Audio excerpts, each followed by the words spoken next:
This is a video showing you how to adjust the range of the remote controller of this treadmill. Now before you work on a treadmill, always remember to turn it off and unplug it from the mains. Okay. Now to remove the cover, you need to use a wrench like this with a Phillips screwdriver. Remove the 5 screws holding the cover together, and the 2 screws beneath these round plugs over here, and 3 screws around the back. You see, 1, 2, 3.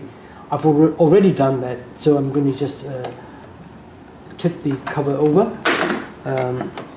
There is the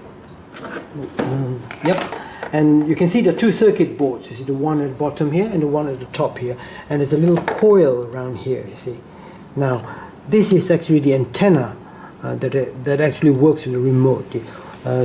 Try to stretch it out a little bit like that, like about a couple of centimeters or so, and that should extend the range of the remote unit. Okay, now put the cover back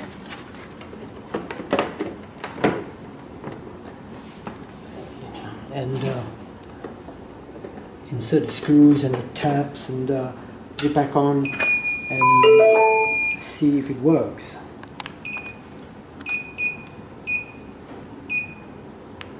There you go.